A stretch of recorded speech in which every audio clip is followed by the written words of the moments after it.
Hey everyone, welcome back to my channel. So apparently we have an issue with Thor Love and Thunder. There is now a transphobia or dead naming issue in this movie because apparently Heimdall's son, yes, Heimdall has a son, spoilers, sorry. Heimdall's son, who's named Astrid, wants to be called Axel, but apparently Thor dead names him by calling him his other name, Astrid, instead of Axel. Now, there is no inclination that this character is trans at all. However, we've got a lot of people on Twitter, obviously Twitter, that want to go after Thor, the movie, Love and Thunder, for being transphobic. Even though Taika Waititi and the cast go out of their way to make sure they insert queerness and to make sure that this movie is so gay, which we're going to look at, it's never enough for these people. And they want to make things out of stuff that doesn't exist. So let's take a look at what is going on in this movie. And I have seen the movie, by the way, not going to go into too much detail on it, just the spoilers for whatever we're talking about in this one. So I quote tweeted someone here on Twitter. It says, in this scene, Thor refers to Heimdall's son Axel, which is actually AXL, and we'll go into that, as Astrid, his birth name. Axel then clarifies that he would prefer to be called Axel and not Astrid, to which Thor argues, Astrid is a wonderful Asgardian Viking warrior name. Axel then continues to say that he prefers the other name, Axel. I'm just laughing at it. There's really a dead naming and transphobic controversy in Love and Thunder because Heimdall's son wants to be known as Axel. The joke is because there's a lot of Guns N' Roses music and references in this movie. Nothing to do with the trans character because he isn't one. So this movie has a lot of Guns N' Roses references, a lot of music from Guns N' Roses in this movie. We know how Taika Waititi likes to use music and to influence the movie, and he did a lot in Ragnarok, and he's doing it a lot with Guns N' Roses in Love and Thunder. Heimdall's son wanting to change his name to Axel makes sense because you actually see, there's a scene where you actually see someone, I don't know if it's him, I can't remember if it's him, but you see a kid in New Asgard sitting there with a Guns N' Roses shirt on. So Guns N' Roses references all over the place, and the kid wants to be named Axel. That's where the reference and the joke comes from. It's not got to do with being transphobic or anything like that, which we see here. It says this person has made this thread about, he uses Axel's correct name in a later scene.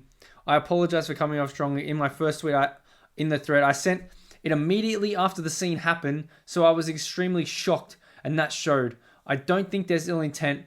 I just think it was allyship being handled weirdly. Allyship being handled weirdly. They're just inserting things that never existed into this movie because they just want it to be true. Thor stands, Loki stands, having to sit through transphobic content in their favorites projects. Making Thor transphobic is so ridiculous, especially considering how supportive he is of Loki in the comics. Why would you add that for some stupid bit? And then there's actually normal people. I don't see the kid as being trans, and the movie doesn't state that either. No, the movie doesn't say anything about Heimdall's son being trans.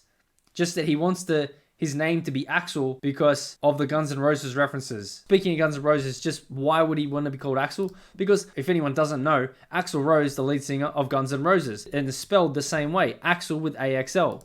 Right here, Axel, Thor Love and Thunder. That was him, Kieran Dyer, speaking at the world premiere, and his name is Axel. And it's just like Axl Rose from Guns N' Roses. Completely makes sense there. And there's also Taika Waititi with Guns N' Roses inspired Thor Love and Thunder fan art. So this movie is Guns N' Roses inspired. Like, there's a lot of references to it. So that's where it comes from. It's got nothing to do with transphobia, and even more so, I'm going to show you how, because what we saw, Pink News, obviously Pink News, they cover all the leading LGBT news in the industry. Someone asked Natalie Portman how gay the new Thor movie was, and this was her response. She said, Love and Thunder is so gay at a screening of the new film, but in the end, LGBTQ storylines are few and far between. Are you serious? Did we watch the same movie?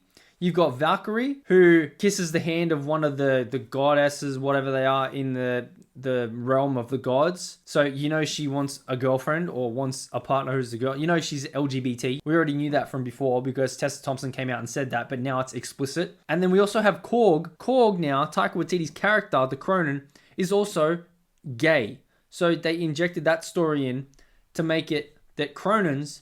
Here, I'll just read it to you. Korg reveals that his species, the Cronins, reproduce by the males holding hands over pools of lava until a new rock formation is created, and at the end of the film falls in love with another male Cronin. So he made his character gay in the movie. And in MCU canon now, the Cronins are gay. So saying that LGBT representation in this movie is few and far between is just incorrect. There's multiple storylines of LGBT characters, and they weren't shy about it. And Natalie Portman's not shy about it here when she was asked, what is it like? And she said, it's so gay. And then even Taika, after that happened, said it was super gay. You've got the director and actors saying that the movie is gay.